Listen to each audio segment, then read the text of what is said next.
자, 오늘 하나님 말씀은 학개입니다. 학개서 1장 14절부터 2장 9절까지 말씀입니다. 학개 1장 14절부터 2장 9절까지 말씀입니다. 자, 우리 같이 한 목소리로 읽겠습니다. 같이 읽습니다.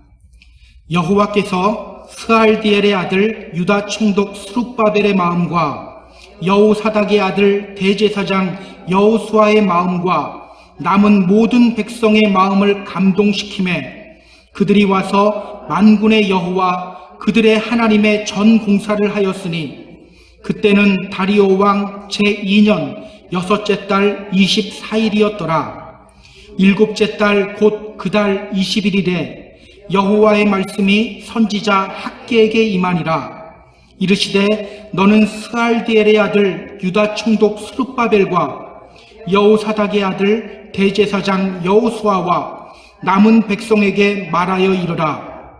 너희 가운데 남아있는 자 중에서 이 성전의 이전 영광을 본 자가 누구냐? 이제 이것이 너희에게 어떻게 보이느냐? 이것이 너희 눈에 보잘것없지 아니하냐? 그러나 여호와가 이르노라. 스룹바벨아 스스로 굳세게 할지어다. 여호사닥의 아들 대제사장 여호수아야 스스로 굳세게 할지어다. 여호와의 말이니라. 이 땅 모든 백성아 스스로 굳세게 하여 일할지어다. 내가 너희와 함께하노라. 만군의 여호와의 말이니라. 너희가 애굽에서 나올 때 내가 너희와 언약한 말과 나의 영이 계속하여 너희 가운데 머물러 있나니 너희는 두려워하지 말지어다. 만군의 여호와가 이같이 말하노라. 조금 있으면 내가 하늘과 땅과 바다와 육지를 진동시킬 것이요 모든 나라를 진동시킬 것이며 모든 나라의 보배가 이르리니 내가 이 성전에 영광이 충만하게 하리라. 만군의 여호와의 말이니라. 은도 내 것이요 금도 내 것이라. 만군의 여호와의 말이니라. 이 성전의 나중 영광이 이전 영광보다 크리라. 만군의 여호와의 말이니라. 내가 이곳에 평강을 주리라. 만군의 여호와의 말이니라. 아멘. 자, 오늘 우리는 학개서 1장 14절부터 2장 9절까지의 말씀을 읽었어요. 학개라는 선지자, 우리에게는 조금 생소하죠. 학개, 우리는 학개라고 하는데요, 확 깨는 게 아닙니다. 학개라고 하는데 히브리어 발음으로는 카가이라고 해요. 영어 발음으로는 하가인데 히브리어 발음으로는 카가입니다. CH 발음이라고 생각하시면 돼요. 축제라는 뜻입니다. 이 학개가 활동했던 시기가 언제일까요? 오늘 학개 1장 1절을 보면요, 이렇게 말하고 있어요. 다리오 왕 제2년 여섯째 달 곧 그 달 초하루에 여호와의 말씀이 선지자 학개로 말미암아 스알디엘의 아들 유다 총독 스룹바벨과 여호사닥의 아들 대제사장 여호수아에게 임하니라. 다리오 왕 제2년 여섯째 달 곧 그 달 초하루.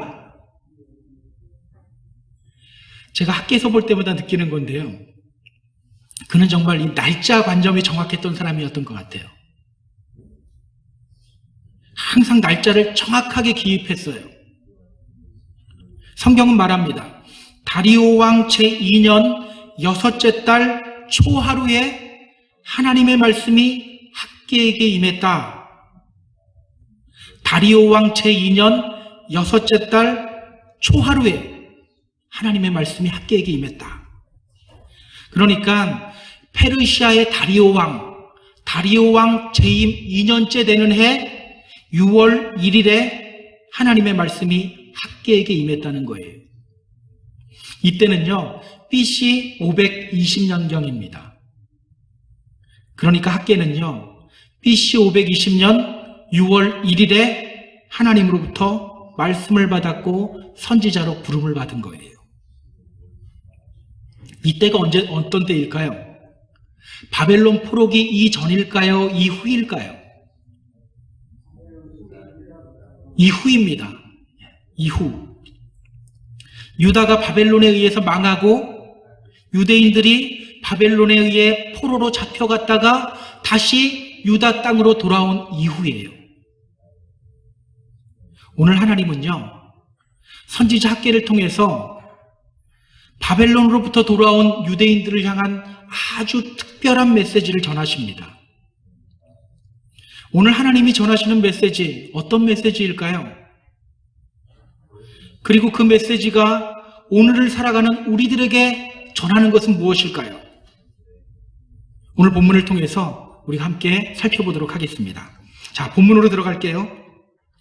학개 1장 14절 15절. 자, 14절 15절 우리 함께 읽겠습니다. 같이 읽습니다.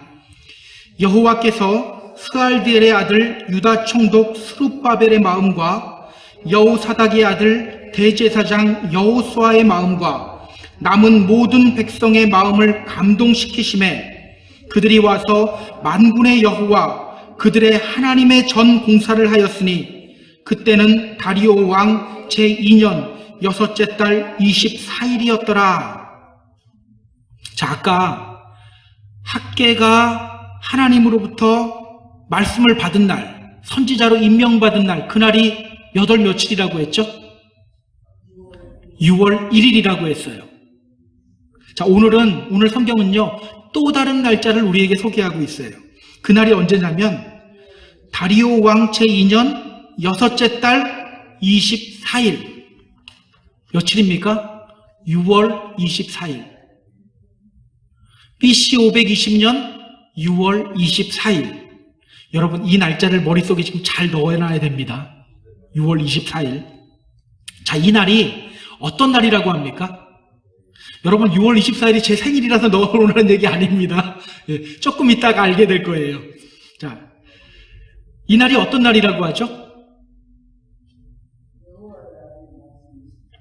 예, 14절 후반부를 보면요, 그들이 와서 만군의 여호와 그들의 하나님의 전 공사를 하였으니, 그들이 와서 만군의 여호와 그들의 하나님의 전 공사를 하였으니, 그러니까 유다 총독 스룹바벨과 대제사장 여호수아와 유다의 백성들이 함께 성전을 짓기 시작한 날, 그날이 바로 BC 520년 6월 24일이라고 말하는 거예요.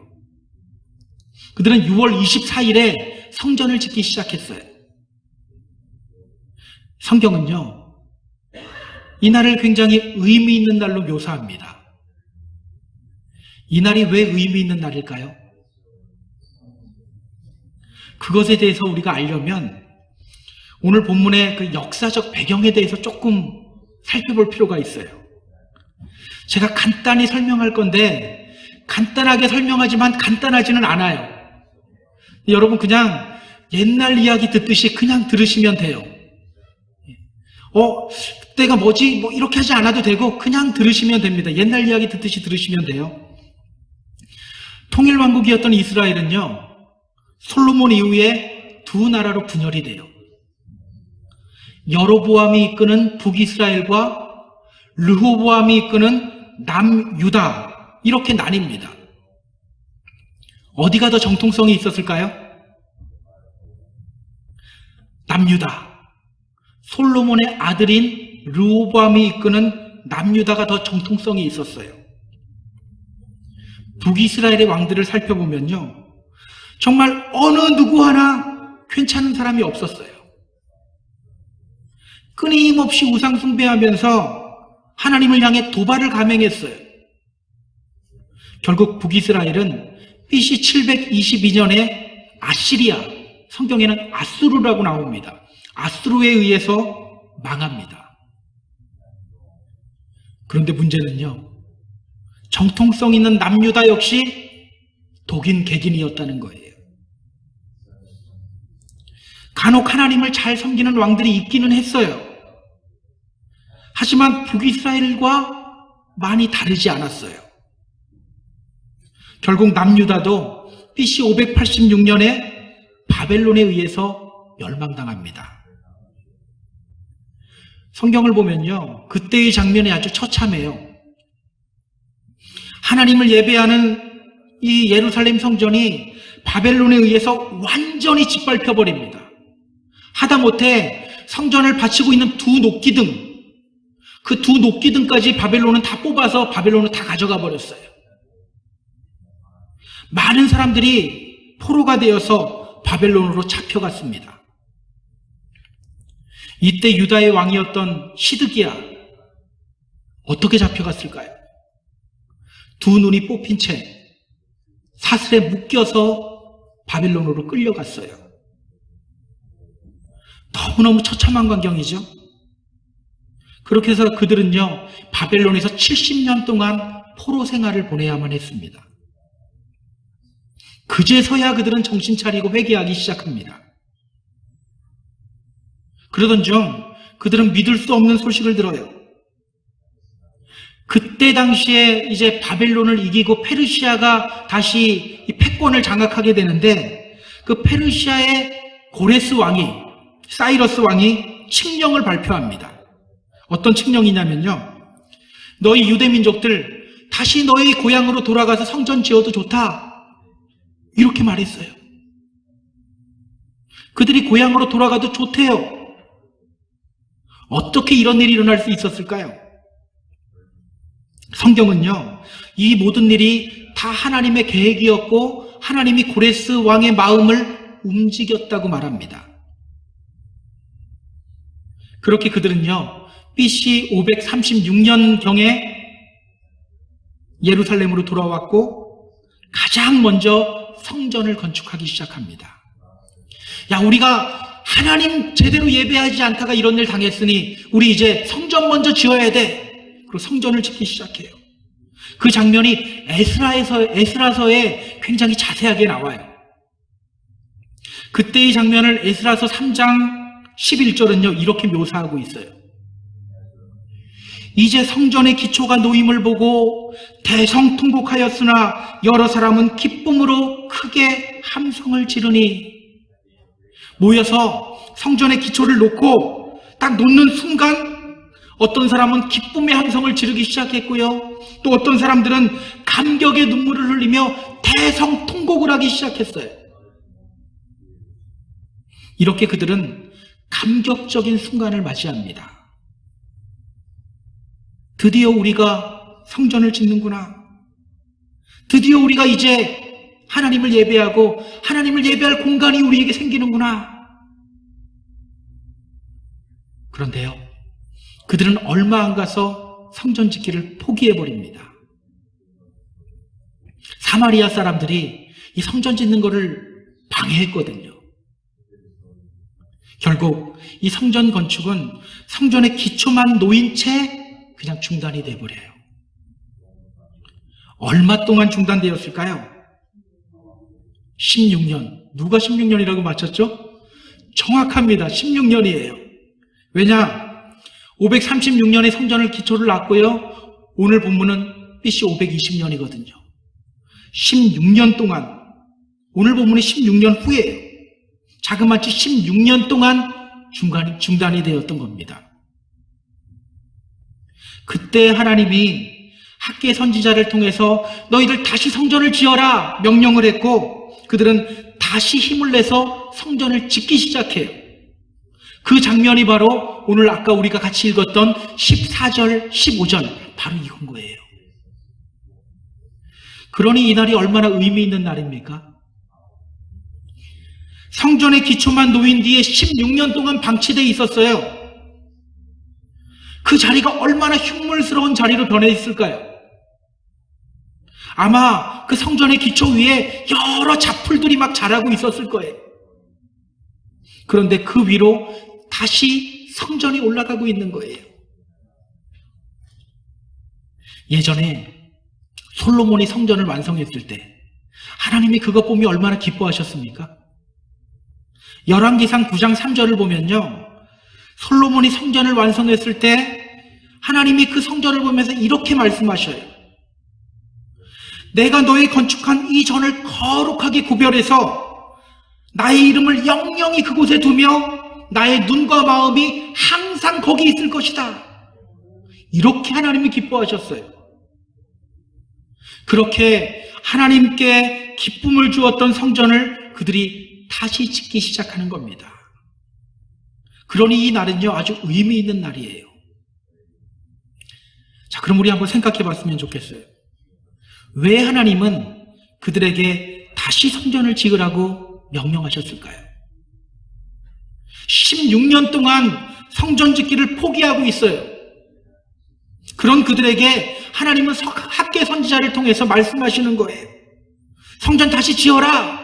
왜 이 명령하시고 있을까요? 출애굽기 25장 22절을 보면요, 하나님이 모세에게 성막을 지을 것을 명령하시면서 이런 말씀을 하십니다.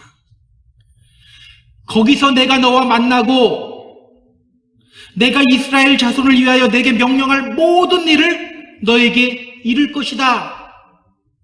거기서 내가 너와 만나고 이스라엘 자손을 위하여 너에게 명령할 모든 것들을 내가 너희에게 거기서 알려줄 거다. 성전은 어떤 곳입니까? 하나님을 만나는 자리이고 하나님의 뜻이 선포되는 자리예요. 그렇기 때문에 하나님은 성전 짓다가 포기하고 두 팔 늘어뜨리고 있는 유다 민족들을 향해 말씀하시는 거예요. 빨리 다시 성전 건축해라. 거기서 내가 너를 만나고 거기서 내가 너희에게 나의 뜻을 알려줄 것이다. 오늘 우리가 들어야 할 하나님의 음성입니다. 성전을 건축하라. 성전을 건축하라. 그래서 오늘 설교 제목을요, 이렇게 잡은 거예요. 성전을 건축하라. 여러분, 성전을 건축하라는 이 말, 이것이 무슨 뜻일까요? 성전을 건축하라. 성전을 다시 건축하라는 이 하나님의 말씀을 오늘 우리는 어떻게 이해해야 할까요? 우리 교회도 빨리 교회 건물을 건축해야 된다는 말일까요? 아마 어떤 분들은 오늘 설교 제목을 보면서 이런 생각하신 분들도 있었을 거예요. 오늘 목사님이 교회 건축에 관한 설교를 하는가 보다. 그건 아닙니다. 여러분, 성전 건축은요, 단순히 그것을 의미하지 않아요. 오늘 우리에게는요, 교회 건물을 건축하는 것보다 훨씬 더 중요한 건축이 있어요. 그게 뭘까요? 고린도전서 3장 16절. 고린도전서 3장 16절은 이렇게 말하고 있어요. 너희는 너희가 하나님의 성전인 것과 하나님의 성령이 너희 안에 계시는 것을 알지 못하느냐? 너희는 너희가 하나님의 성전인 것과 하나님의 성령이 너희 안에 계시는 것을 알지 못하느냐? 성경은 말해요. 너희가 바로 하나님의 성전이다. 우리가 바로 하나님의 성전이라고 말하는 거예요. 자, 그렇다면 여러분, 오늘 우리가 건축해야 할 성전은 무엇입니까? 바로 우리예요. 우리가 하나님의 성전으로 건축되는 거예요. 이사야 66장 1절을 보면요, 하나님이 탄식하시는 장면이 나와요. 너희가 나를 위하여 무슨 집을 지으랴? 내가 안식할 처소가 어디냐? 우리를 하나님이 함께 거하시는 거룩한 장소로 만드는 거예요. 하나님이 거하시며 하나님의 뜻이 선포되는 장소가 되는 것, 이것이 바로 우리가 건축해야 할 하나님의 성전인 거예요. 하나님이 거하시며 하나님의 뜻이 선포되는 장소가 되는 것. 제가 아는 어떤 교회는요, 열심히 교회 건축하고 건축한 다음에 교회가 여러 갈래로 갈라졌어요. 결국 그 교회 어떻게 됐는지 아세요? 제가 한국에서 목회할 때 저희 동네에 있던 교회였어요. 결국 그 교회 어떻게 됐을까요? 사람들 다 뿔뿔이 흩어졌고요. 그 교회 건물은 그 중에서 누군가 가진 게 아니라 다른 교회에 팔았어요. 여러분, 이런 일이 왜 일어나는지 아세요? 우리가 먼저 하나님의 거룩한 성전으로 지음을 받아야 되는데 교회 건물에만 집중하기 때문이에요. 기억하시기 바랍니다. 성경은요, 우리가 하나님의 성전이라고 말해요. 교회 건물 건축하는 것 아주 중요합니다. 물론 중요해요. 저도 빨리 건축했으면 좋겠어요. 근데 그것보다 훨씬 더 중요한 것은요, 우리가 먼저 하나님의 성전이 되는 거예요. 우리가 먼저 하나님이 거하시는 곳이 되는 거예요. 여러분, 하나님의 거룩한 성전이 되고 싶습니까? 다 되고 싶죠. 잘 되나요? 잘 안 될 때가 많죠. 왜일까요? 오늘 우리는요, 이 유다 백성들이 성전의 기초만 쌓아놓고 16년 동안 성전 건축하기를 왜 중단했는지를 우리가 좀 살펴볼 필요가 있어요. 그들은 왜 중단했을까? 아까 제가 이야기했죠. 그들이 성전 짓다가 멈춘 것은 사마리아 사람들의 방해가 있었기 때문이라고 했어요. 사실 이 사마리아 사람들은요, 이 성전 건축을 아주 조직적으로 방해했습니다. 그 내용이 에스라 4장에 나오는데요. 원래는 이 사마리아 사람들도 성전 건축을 돕겠다고 제안을 했었어요. 그런데 유다 민족이 아주 매몰차게 거절했죠. 니네들하고는 같이 안 지을 거야. 그래서 이 사마리아 사람들이 삐진 거예요. 화가 났어요. 그래서 페르시아 관리들에게 뇌물을 주면서 유다 민족들이 성전을 짓지 못하게 방해를 했어요. 그리고 유다와 예루살렘 주민들을 계속해서 고발했어요. 그러다 보니까 그들은 성전 지을 수가 없었던 거예요. 그런데 여러분, 정말 그것 때문이었을까요? 정말 사마리아 사람들 때문이었을까? 오늘 하나님은요, 여호와의 전을 건축할 시기가 아직 이르지 아니하였다라고 말하는 그들을 향해서 이렇게 말씀하셔요. 학개서 1장 4절 한번 보시기 바랍니다. 1장 4절 같이 읽어볼까요?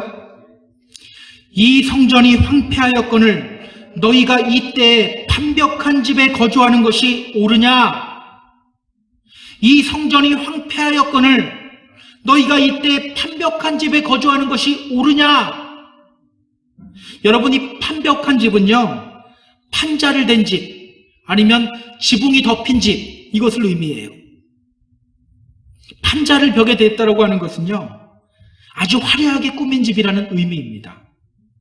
지금으로 하면 집안 내부를 최고급 원목 가구나 최상의 대리석으로 쌓은 집이라고 생각하면 돼요. 또 지붕이 덮여 있는 집이라는 것은요, 가건물이 아니라 완성된 집이라는 의미예요. 그렇다면 여러분, 이 성전이 황폐하였는데 너희가 이때 판벽한 집에 거주하는 것이 옳으냐? 이 말이 무슨 뜻일까요? 너희들 겉으로는 성전 짓고 싶다고 말하지, 근데 실제로 너희들 지금 다른 것 더 원하고 있어. 지금 다른 것에 정신 팔려 있어. 이 말씀하고 계시는 거예요. 성전을 건축하고 싶은데 아직 때가 이르지 아니하였다고 말하지만, 실제로는 성전 건축하고 싶다고 말하지만 더 그 속을 들여다보면 성전 건축에는 관심이 없고 노아의 때와 같이 먹고 마시고 장가가고 시집가고 여기에 더 관심이 있었다라는 거예요. 우리 종말은 언제 온다고 합니까? 노아의 때와 같이 먹고 마시고 시집가고 장가가고 그 중에 온다라고 했어요. 그냥 세상 것들에 정신 팔려 있을 때 그때 온다라고 했어요. 지금 이들의 모습이 바로 그렇다는 거예요. 노아의 때와 같이 먹고 마시고 집 잘 꾸미고 그냥 여기에만 신경 쓰고 있었다라는 거예요. 성전 짓는 거에는 관심이 없었다라는 거예요. 그렇다면 여러분, 우리가 하나님의 성전으로 지음을 받지 못하는 이유가 무엇입니까? 우리 안에는요, 분명히 하나님의 거룩한 성전이 되고 싶은 마음이 있어요. 그런데 다른 것에 더 집중하고 있다는 거예요. 성경은 말합니다. 사랑하는 자여, 내 영혼이 잘됨 같이 내가 범사에 잘되고 강건하기를 내가 간구하노라. 뭐가 먼저라고 해요? 내 영혼이 잘됨 같이 그 다음에 범사에 잘되고 강건하기를 간구한다라고 말해요. 이렇게 성경은 우리의 영혼의 건강이 먼저라고 하는데 우리는 자꾸 다른 것 먼저 추구하고 있는 거예요. 그래서 하나님은요, 그런 유다 민족의 삶을 이렇게 묘사하기도 합니다. 학계 1장 6절 한번 볼까요? 너희가 많이 뿌릴지라도 수확이 적으며 먹을지라도 배부르지 못하며 마실지라도 흡족하지 못하며 입어도 따뜻하지 못하며 일꾼이 삭슬 받아도 그것을 구멍 뚫어진 전대에 넣음이 되느니라. 이것이 바로 성전을 건축하지 않는 사람의 삶이라고 말하는 겁니다. 하나님이 함께 하시지 않는 사람의 삶이라고 말하는 거예요. 겉은 번지르르하게 보이고 화려하게 보이고 어떻게 보면 믿음 좋은 사람처럼 보이지만 성전으로 건축되지 않는 사람의 삶이 바로 이렇다라고 말하는 거예요. 저는요, 오늘 우리 안에 정말 하나님의 성전으로 세워져 나가기를 위한 그 간절함이 일어났으면 좋겠어요. 여러분, 그냥 저 주님 믿습니다, 저 주님 사랑합니다, 그냥 이거 말고요. 그냥 이거 말고 정말 하나님의 성전으로 건축되어지기를 원하는 그 간절함이 우리 안에 좀 샘솟았으면 좋겠어요. 그렇게 하나님이 거하시는 아름다운 성전이 되는 저와 여러분 다 되기를 주님의 이름으로 부탁드립니다. 오늘 성경은요, 우리가 하나님의 성전이 되기 위해서 경계해야 될 것을 우리에게 알려주고 있습니다. 그것이 뭘까요? 우리 같이 학계 2장 1절 잠깐 볼까요? 학계 2장 1절. 자, 우리 같이 읽습니다. 일곱째 달, 곧 그 달 21일에 여호와의 말씀이 선지자 학계에게 임하여 이르시되. 자, 아까 제가 기억해놓으라는 날짜가 있었죠. 아까 유대 민족들이 성전을 다시 짓기 시작한 날짜가 언제였죠? 6월 24일. 자, 오늘 본문은 우리에게 또 다른 날짜를 소개해요. 언제입니까? 7월 21일. 7월 21일. 그러니까요, 성전을 다시 짓기 시작한 지 한 달이 채 되지 않은 시점이에요. 이때 하나님은요, 학계 선지자를 통해서 다시 유대 민족들에게 말씀을 하시는 거예요. 아무래도 그들 안에 뭔가 찜찜한 일이 벌어지고 있는 것 같아요. 그것이 뭘까요? 자, 우리 3절 보시기 바랍니다. 3절. 너희 가운데 남아있는 자 중에서 이 성전의 이전 영광을 본 자가 누구냐? 이제 이것이 너희에게 어떻게 보이느냐? 이것이 너희 눈에 보잘것없지 아니하냐? 성전을 다시 건축하기 시작하는데요, 그들 안에서 이런 목소리들이 들리는 거예요. 야, 지금 우리가 짓고 있는 이 성전 너무 보잘것없다. 너무 보잘것없다. 어떤 사람들에게서 이런 소리가 나오고 있는 걸까요? 오늘 하나님이 학계 선지자를 통해서 말씀하시죠.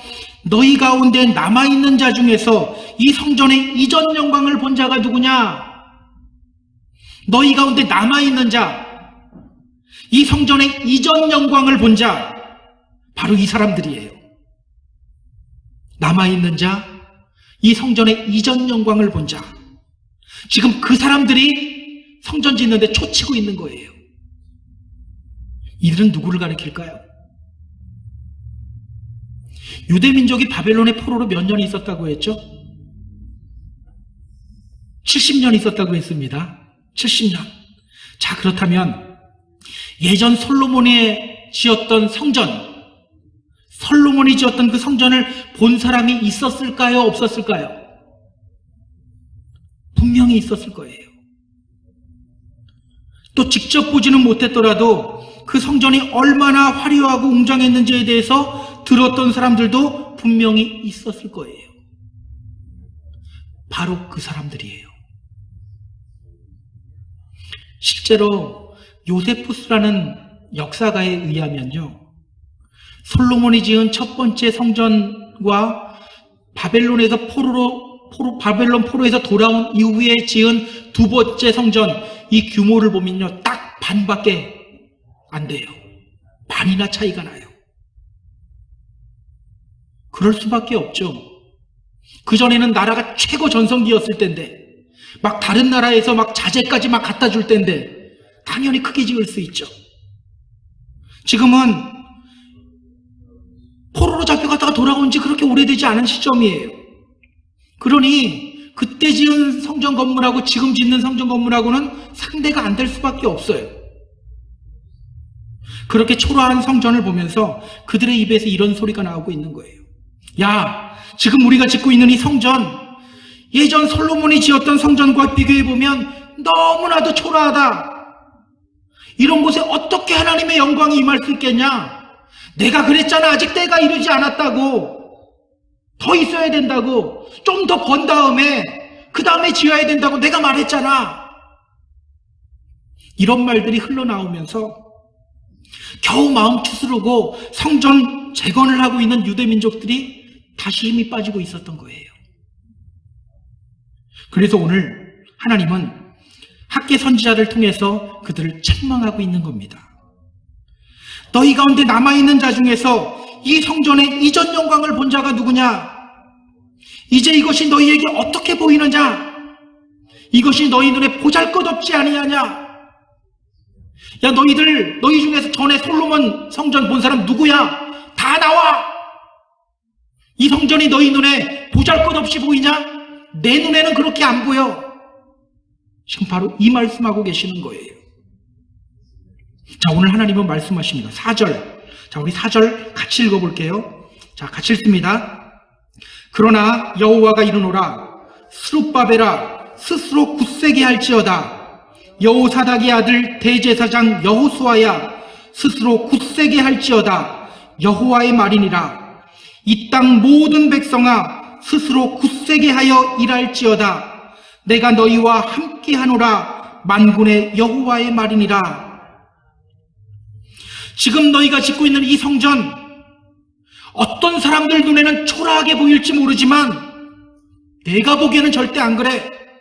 스룹바벨아, 스스로 굳세게 할지어다. 스룹바벨아, be strong, 힘내라. 여호수아야, 스스로 굳세게 할지어다. 대제사장 여호수아야, 너도 힘내야 돼. 이 땅 모든 백성아, 스스로 굳세게 하여 일할지어다. 모든 백성들아, 힘내서 성전을 계속해서 지어라. 여러분, 무엇이 우리로 하여금 거룩한 성전으로 세워지지 못하게 만듭니까? 지금 무엇이 성전을 건축하는 유다 민족들을 힘 빠지게 만들고 있나요? 비교의식, 열등감. 솔로몬이 지은 첫 번째 성전보다 규모가 훨씬 작다는 이 비교의식과 열등감이 지금 그들을 이렇게 흔들어 놓고 있는 거예요. 그렇다면 여러분, 오늘 우리로 하여금 거룩한 성전이 되지 못하게 하는 것이 무엇입니까? 우리 안에 있는 비교의식, 우리 안에 있는 열등감, 바로 그거예요. 많이 배우지 못했다는 열등감, 더 가지지 못했다는 열등감, 저 사람보다 사랑받지 못한다는 열등감. 기억하세요. 우리 안에 이런 마음이 있으면요, 절대로 하나님의 성전으로 세워져 가지 못해요. 여러분, 이스라엘 백성들이 끊임없이 우상 숭배했던 것, 여러분 이것도 열등감에서 나왔다는 거 아세요? 이것도 열등감 때문이었어요. 왜 그들이 끊임없이 바알과 아세라를 섬겼나요? 이 바알과 아세라에 대한 열등감 때문이에요. 그들에게 여호와, 이 여호와라는 이름은요, 사실 전쟁의 신이었어요. 출애굽 당시 여리고성을 무너뜨리고 가나안 족속들로부터 전쟁의 승리를 안겨다 주신 분이 바로 여호와 하나님이었어요. 그들에게 이 여호와라는 이름은 전쟁을 승리하게 해주신 이름이었어요. 그래서 이들은요, 이 여호와 이름을 정말 맹신했어요. 그래서 사무엘상에 보면 이런 장면이 있죠. 블레셋과 전투를 하는데 칼을 들고 창을 들고 나가는 것이 아니라 여호와의 언약궤를 앞세워서 나가요. 나갔다가 어떻게 됩니까? 터지고 언약궤 다 뺏겨버리죠. 이럴 정도로 이들은요, 무모하게 여호와 하나님을 믿었어요. 그런데 가나안 땅에 정착하고 나니까 농사를 짓잖아요. 농사를 짓다 보니까 비가 필요해요. 야, 이 비, 우리 여호와 하나님은 전쟁의 신인데 비는 못 내려주겠지. 누가 비를 내려줄 수 있을까? 아, 바알이 비를 내려주는 신이구나. 바알에게 가서 숭배하자. 이랬던 거예요. 그러다 보니까 여호와 하나님의 백성이라는 자존심 버리고 바알도 섬기고 아세라도 함께 섬겼던 거예요. 여러분, 다시 한번 말씀드립니다. 우리로 하여금 하나님을 온전히 섬기지 못하게 만드는 것, 바로 열등감이에요. 우리로 하여금 온전히 감사하지 못하게 만드는 주범, 바로 열등감이에요. 우리로 하여금 받은 은혜 다 쏟아버리게 만들고 하나님과 함께하는 삶을 살아가지 못하게 만드는 것, 바로 비교의식과 열등감이에요. 오늘 우리가 바라봐야 할 곳은 어디입니까? 비교하고 열등감이 있는 것은 어디를 바라보는 거예요? 옆을 바라보는 거죠. 오늘 우리가 바라봐야 할 곳은요, 옆이 아니에요. 위예요. 위. 우리는 자꾸 비교하면서 옆을 바라보는데 오늘 우리가 바라봐야 할 곳은요, 하늘에 계신 우리 하나님이에요. 저는 정치에 대해서 잘 모르는데 요즘 한국 그 정치 뉴스를 이렇게 보다 보면 마음이 많이 아프더라고요. 뭐 좌판이 우판이 하는 소리들이 엄청 들려요. 여러분, 우리 믿는 사람들은 어디에 속해야 될까요? 요즘 보니까 어떤 단체에서는 이 목사님들 설교를 듣고 목사들 성향까지 파악하더라고요. 그래서 어떤 목사는 좌파, 어떤 목사는 우파 이렇게 나오더라고요. 목사들까지 좌우로 나눠버려요. 여러분, 예수님은 좌파였을까요? 우파였을까요?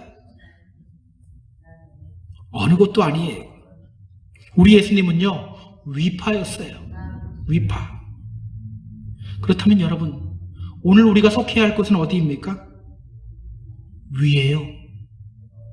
그래서 우리는 위파예요.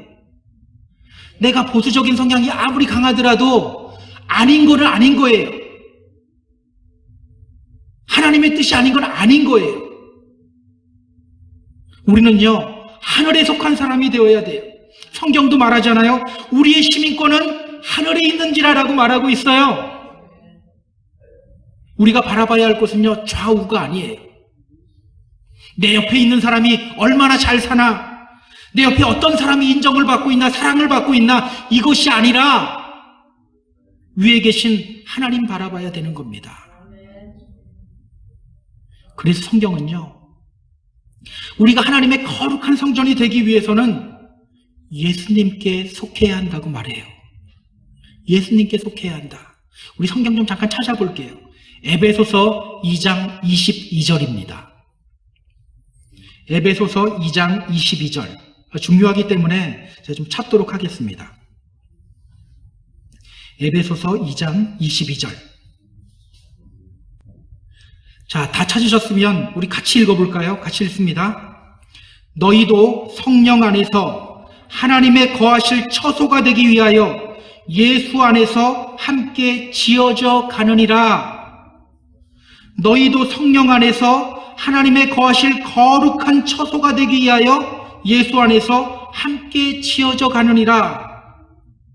하나님이 거하실 거룩한 처소가 되기 위해서 우리에게 필요한 것이 뭐라고 말합니까? 예수 안으로 들어가야 된다는 거예요. 예수 안으로 들어가야 된다.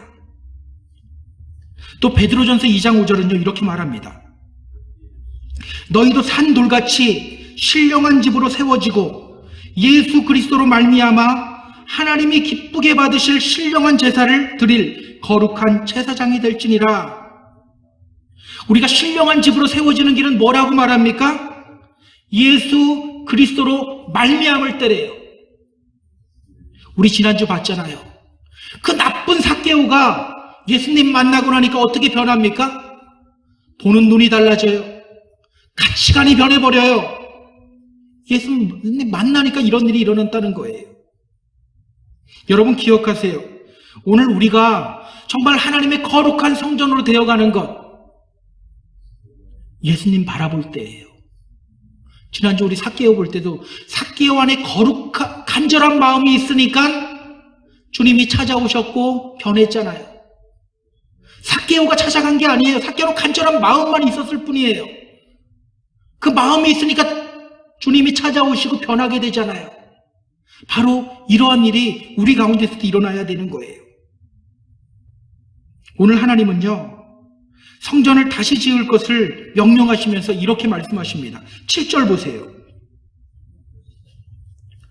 또한 만국을 진동시킬 것이며 만국의 보배가 이르리니 내가 영광으로 이전에 충만하게 하리라. 만군의 여호와의 말이니라. 9절도 보시기 바랍니다. 이전의 나중 영광이 이전 영광보다 크리라. 만군의 여호와의 말이니라. 내가 이곳에 평강을 주리라. 만군의 여호와의 말이니라. 비록 이 성전이 초라해 보일지라도 이 성전을 통해서 내가 너희와 함께 하겠다. 내가 너희를 영광스럽게 하겠다. 내가 너에게 복을 주고 평강을 주겠다. 저는요, 오늘 이 말씀이 우리에게 정말 큰 도전이 되었으면 좋겠어요. 비록 세상적으로 보기엔 초라해 보일지라도 예수님 바라보며 성전으로 지어지면 나는 누가 뭐래도 하나님 보시기에 영광스러운 존재고 복받은 존재다. 내가 비록 배운 것 많지 않고 가진 것 많지 않더라도 내가 주님과 함께하면 주님이 나를 성전으로 세우시고 누가 보더라도 누가 뭐라고 하더라도 주님 보시기에 나는 영광스러운 존재다. 여러분, 이러한 관점으로 나아가시기 바랍니다. 옆을 바라보면서 열등감에 빠지는 것이 아니라 예수님 바라보시기 바랍니다. 주님이 우리를 거룩한 성전으로 만들어 가십니다. 그때 하나님이 우리에게 복을 주시며 우리를 영광스럽게 하셔요. 이러한 복을 누리는 저와 여러분 다 되기를 주님의 이름으로 축복합니다. 제가 마지막으로요, 한 목사님의 이야기를 하고 우리 같이 하나님의 거룩한 성전이 되기를 함께 결단했으면 좋겠어요. 노만 빈센트 필리라는 목사님입니다. 아주 유명한 목사님이에요. 이 목사님이 어느 날 후두염에 걸려서 병원을 찾았어요. 설교를 하시는 분이 후두염에 걸렸으니 얼마나 상심이 컸을까요? 의사가 묻습니다. 목사님, 얼굴이 많이 안 좋네요. 무슨 걱정거리라도 있으세요? 이 목사님이 대답합니다. 네, 설교 사역에 지장이 생겼습니다. 그때 의사가 말합니다. Dr. Phil, don't focus on your problem, but on God. 문제 보지 마세요. 하나님을 보세요. 문제 보지 마세요. 하나님 보세요. 그런데 이 의사의 말이 이 목사님에게 큰 울림으로 다가오기 시작했어요. 그 주일 이 목사님의 설교 제목이 뭐였을까요? Don't focus on your problem, but on God. 문제 보지 마시고 하나님 보시기 바랍니다. 사랑하는 우리 펜사콜라 한인교회 성도 여러분, 옆을 바라보면 답이 없어요. 하나님 바라보면 답이 있습니다. 옆을 보지 마시기 바랍니다. 주님께 집중하시기 바랍니다. 주님이 우리를 당신의 거룩한 성전으로 만들어 가십니다. 그렇게 하나님과 함께하며 하나님의 뜻을 분별하는 하나님의 거룩한 성전이 되는 저와 여러분 모두 되기를 주님의 이름으로 축복합니다. 축복합니다. 자, 우리 같이 찬양하며 나아가길 원해요. 여호와의 유월절이라는 찬양인데요, 지극히 높은 주님의 나 지성소로 들어갑니다. 이제는 우리가 예수님을 모시며 예수님을 바라보며 우리를 거룩한 성전으로 만들어 가겠습니다. 우리가 이 찬양하면서 함께 고백하도록 하겠습니다.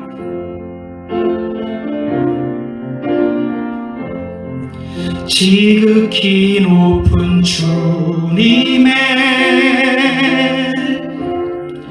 나 지성소로 들어갑니다. 세상의 실을 벗고서 주 보좌 앞에 엎드리니 내 주를 향한 사랑과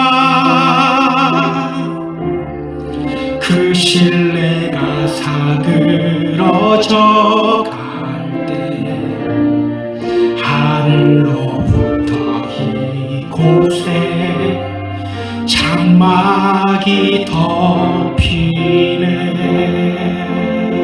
이곳을 덮소서, 이곳을 덮으소서,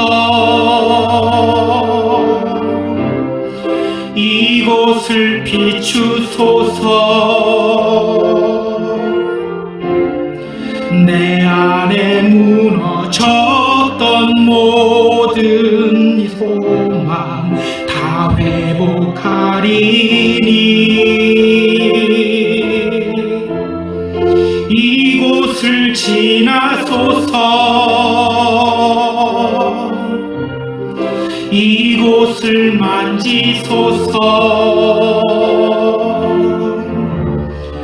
내 안에 죽어가는 모든 예배 다 살아나리라. 우리 한 번 더 찬양하며 나갈게요. 지극히 높은 주님의, 지극히 높은 주님의 나 지성소로 들어갑니다.